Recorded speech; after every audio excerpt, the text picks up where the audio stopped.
నిర్మల్ జిల్లా కుంటల మండల తహసీల్దార్ ఆడి కమల్ సింగ్ జీవితం ఈ రోజు యువతకు నిజమైన స్ఫూర్తిదాయక ఉదాహరణగా నిలుస్తోంది. ఉమ్మడి ఆదిలాబాద్ జిల్లా జైనూర్ మండలంలోని శివనూరు గ్రామానికి చెందిన రైతు దంపతులు ఆడి రాజేశ్వర్, బయలబాయి దంపతులు జన్మించిన కమల్ సింగ్ చిన్నతనం నుంచే కష్ట సుఖాలను అనుభవించారు. చిన్నప్పటి నుంచే తల్లిదండ్రులకు పొలాల్లో తోడ్పడుతూ చదువే జీవితాన్ని మార్చగలదన్న నమ్మకంతో విద్యాభ్యాసం కొనసాగించారు. ప్రభుత్వ పొత్తులది ఆశ్రమ పాఠశాలలో 10వ తరగతి వరకు ఆదిలాబాద్ లోని నానా పాటిల్ కాలేజీలో ఇంటర్మీడియట్ పూర్తి చేశారు. కష్టపడుతూ చదివిన కమల్ సింగ్ 2008లో విఏఓగా ప్రభుత్వ సేవల్లో అడుగుపెట్టారు. అనంతరం మంచిర్యాల జిల్లాలో సీనియర్ అసిస్టెంట్ గా 2017లో డిప్యూటీ తహసీల్దార్ గా కోటపల్లి, జైపూర్, వేములపల్లి మండలాల్లో ప్రజాసేవలు అందించారు. 2024 అక్టోబర్లో నిర్మల్ ఆర్డీఓ కార్యాలయంలో విధులు చేపట్టి 2025 మార్చిలో కుంటాల మండల తహసీల్దార్ గా బాధ్యతలు స్వీకరించారు. తహసీల్దార్ గా పదవి బాధ్యతలు స్వీకరించిన నాటి నుంచే ప్రజల సమస్యలను వేగంగా పరిష్కరించే అధికారిగా పేరు తెచ్చుకున్నారు. నా అమ్మ నాన్న పొలాల్లో కష్టపడి పనిచేసేవారు. వాళ్ల కష్టం చూసి నేను ముందుకు రావాలని సంకల్పించాను. వారి ఆశీర్వాదమే నన్ను ఈ స్థాయికి తీసుకొచ్చింది అని కమల్ సింగ్ భావోద్వేగంగా తెలిపారు.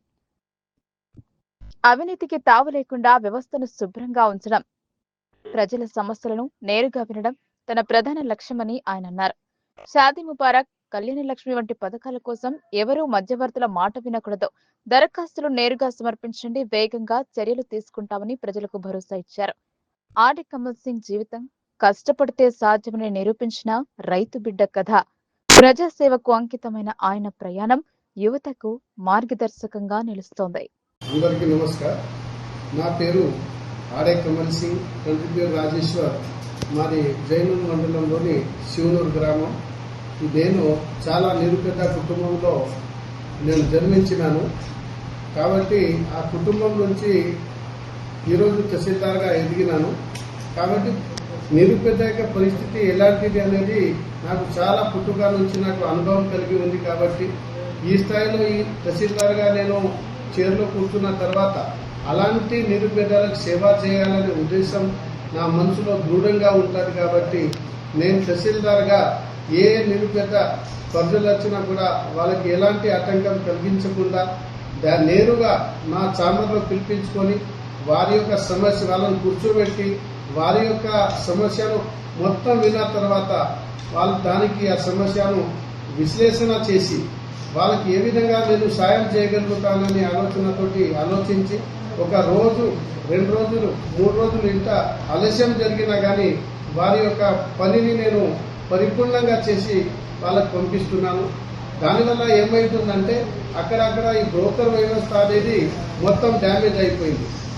దానివల్ల ఏమవుతుందంటే కొంతమంది పబ్లిక్లను రెచ్చగొట్టడం, అమాయక పనులను ఆసరా చేసుకొని తహసీల్దార్ మీద ఏమైనా ఫిర్యాదు చేద్దామనే ఆలోచన కొంతమందికి రావచ్చు.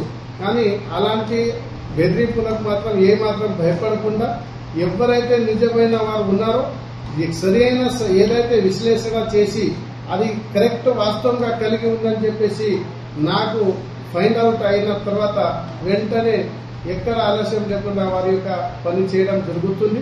ఈ సందర్భంగా కూడా నేను చాలా మంది నిరుపేదలకు కూడా చెప్తున్నాను. అందరికీ చాలా మంది నిరక్షరాస్యులు ఉంటారు, రైతులు ఉంటారు. చట్టం మీద వాళ్ళకి అవగాహన కూడా కలిగి ఉండకపోవచ్చు.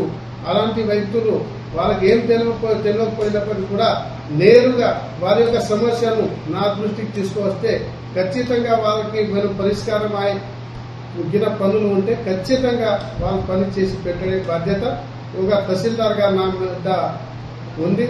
తర్వాత సమర్థవంతంగా నేను వర్క్ చేసి ఈ ప్రభుత్వానికి తర్వాత ఈ మండలానికి కూడా మంచి పేరు తీసుకురావాలనే ఉద్దేశంతో నేను రాత్రి పగలు కష్టపడి మన ప్రతి సమస్య పరిష్కారంలో కూడా చేయడంలో కూడా మనం టాప్ లో ఉన్న విషయాన్ని కూడా ఈ సందర్భంగా మీ అందరికీ తెలియజేసుకుంటున్నాను. నేను పరిష్కరిస్తాను. ఈ సందర్భంలో నేను మా మండల్ నాయకులకు, మా ప్రజలకు కూడా అందరికీ ఒక విజ్ఞప్తి చేస్తున్నాను.